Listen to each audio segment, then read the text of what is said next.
Hello friends, we are going to start chapter number 8 trigonometry। इसमें पहले हमें पता होना चाहिए कि ट्रिग्नोमेट्री का मतलब क्या होता है। तो ट्राई का मतलब है 3। उसके बाद है गॉन, इसका मतलब है साइड्स। उसके बाद है मेट्री, इसका मतलब है मेजरमेंट। तो ट्रिग्नोमेट्री का क्या मतलब है कि इसमें हम 3 साइड्स की मेज़रमेंट करते हैं। और 3 साइड्स कौन से डायग्राम की होती हैं? वो होती हैं ट्रायंगल की। तो इसमें क्या है, हम ट्रायंगल की मेज़रमेंट करते हैं, उसकी 3 साइड्स की। और इसमें ये चीज़ याद रखनी है आपने कि इसमें जो ट्रायंगल यूज़ होगी वो हमेशा राइट एंगल ट्रायंगल ही यूज़ होगी। राइट एंगल ट्रायंगल कौन सी होती है? जिसमें एंगल जो है वो 90 डिग्री का होता है, वो होती है राइट एंगल ट्रायंगल। चलिए अब इस ट्रायंगल की हम नेमिंग कर लेते हैं। तो इसका नेम है ए, बी एंड सी। उसके बाद हमें पता होना चाहिए 3 चीज़ें, परपेंडिकुलर, बेस एंड हाइपोटेनियस। ये पता होना चाहिए कि ट्रायंगल में हाइपोटेनियस कौन सा होता है, परपेंडिकुलर कौन सा होता है और बेस कौन सा होता है। तो जो एंगल हमारा 90 डिग्री है, इसके सामने वाली जो साइड होगी वो ऑलवेज हाइपोटेनियस होगा। ठीक है, जो एंगल 90 डिग्री है उसके सामने वाली साइड है वो हमेशा ऑलवेज हाइपोटेनियस होगा। और जो हमारा परपेंडिकुलर और बेस है वो इस चीज़ पे डिपेंड करता है कि हम कौन से एंगल से इसको ट्रायंगल को देख रहे हैं। जैसे फॉर एग्जांपल एंगल सी है, मैं यहाँ से इस ट्रायंगल को देख रही हूँ, तो जो इस एंगल के सामने वाली साइड है वो होगा हमारा परपेंडिकुलर, और जो दूसरी साइड बचेगी वो हमारा होगा base. Is that clear? Hypotenuse, perpendicular and base.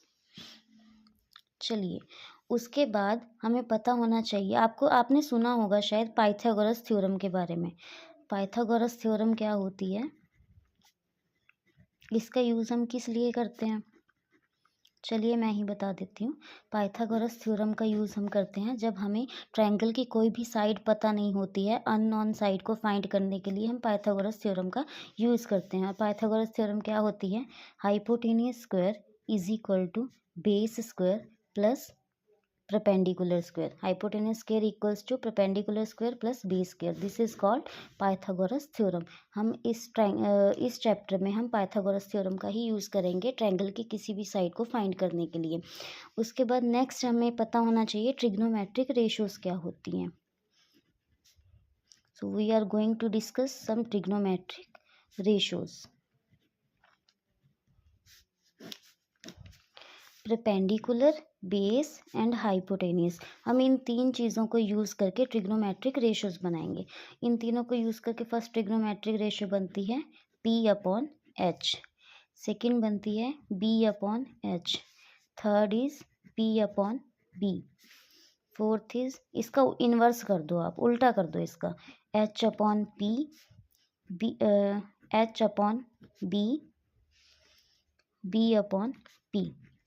सो इन तीनों को यूज़ करके बस यही हमारी ट्रिग्नोमेट्रिक रेशियोज बन रही हैं।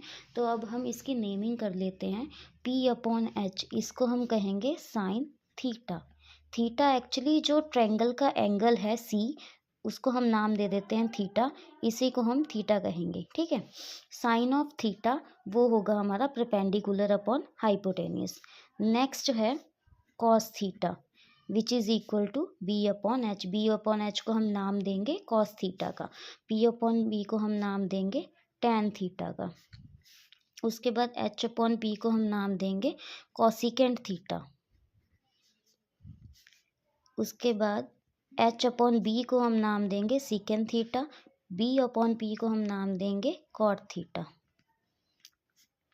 सो ये हमारी 6 ट्रिग्नोमेट्रिक रेशियोज हैं, इन्हीं को यूज़ करके हमने सम को सॉल्व करना है। इसके बाद अब हमें पता होना चाहिए कि कई बच्चों का क्वेश्चन होगा ना कि इन ट्रिग्नोमेट्रिक रेशियोज को हम रिमेंबर कैसे कर सकते हैं, याद कैसे रख सकते हैं। तो इसकी भी एक ट्रिक है कि इनको याद कैसे करना है। हम लिख लेंगे P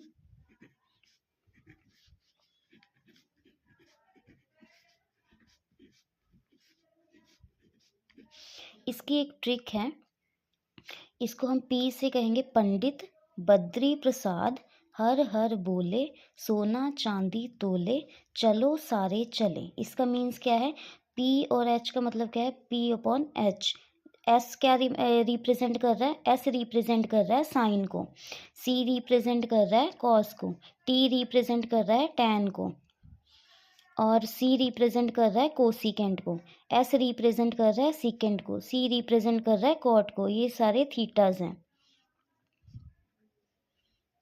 सो इस तरह साइन थीटा का क्या होता है formula? P upon H. Cos theta का क्या होता है? B upon H. Tan theta का क्या होता है? P upon B. और कॉसिकेंट का क्या होगा? इसका इन्वर्स कर दो, पी अपॉन एच था उसको एच अपॉन पी कर दो, वो होगा कॉसिकेंट का। एच अपॉन बी कर दो, वो होगा सीकेंट का। बी अपॉन पी कर दो, वो होगा कॉट का। तो इस तरीके से हम इसे याद रख सकते हैं। पंडित बद्री प्रसाद हर हर बोले सोना सोना चांदी तोले चलो सारे चलें। इस ट्रिक से हम इसको रिमेंबर कर सकते हैं। आपको रट्टा मारने की कोई ज़रूरत नहीं है, आप सिर्फ इसी ट्रिक को याद रखें, आप रेशोज़ बना लेंगे इजीली। चलिए अब इन रेशोज़ को यूज़ करके हम कुछ एग्जाम्पल सॉल्व करते हैं। फर्स्ट एग्जाम्पल क्या है? फाइंड ऑल द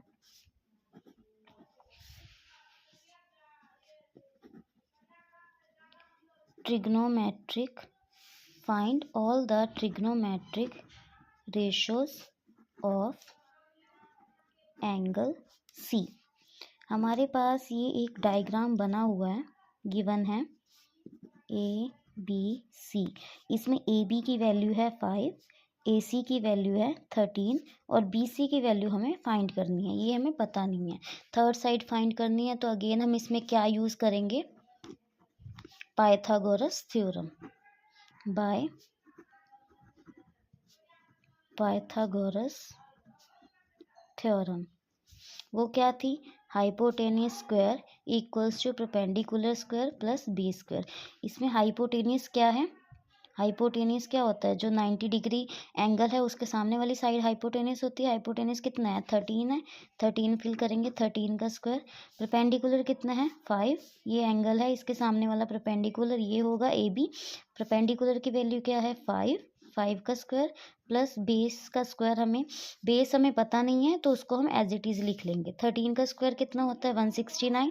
5 का स्क्वायर कितना होता है? 25 प्लस बेस का स्क्वायर 169। ये 25 इधर प्लस का है, इधर आके ये माइनस का हो जाएगा, इक्वल्स टू बेस का स्क्वायर। अब 169 में से 25 माइनस करेंगे तो कितना आएगा?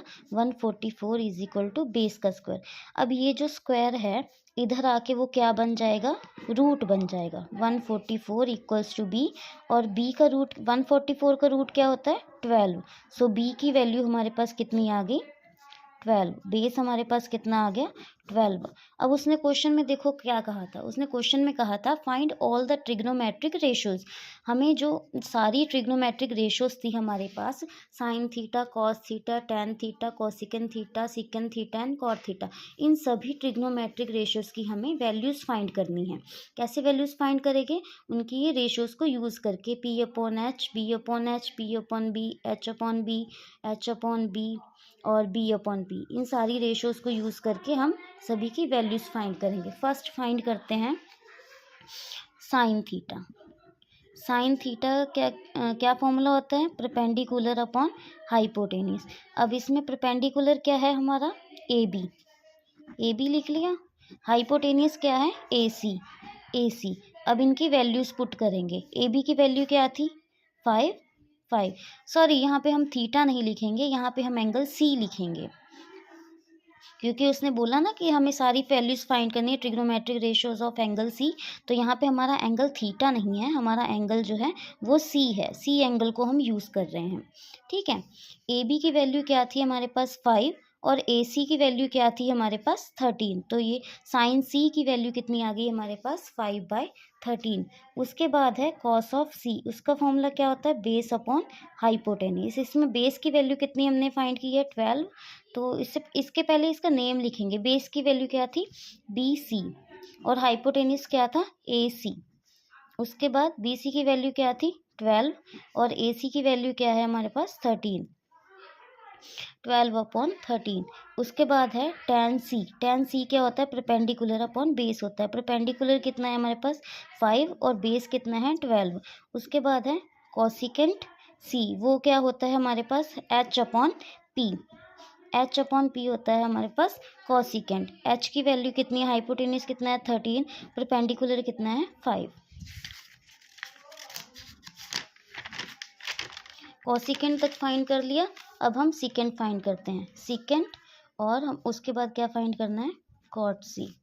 सीकेंट क्या होता है? Hypotenuse upon base. हाइपोटेनियस की वैल्यू कितनी है हमारे पास?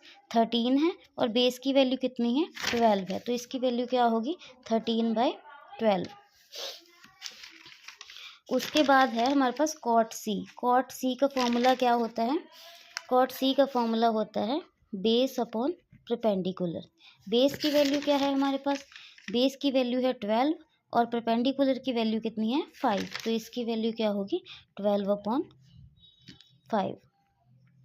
So this is the solution of the example.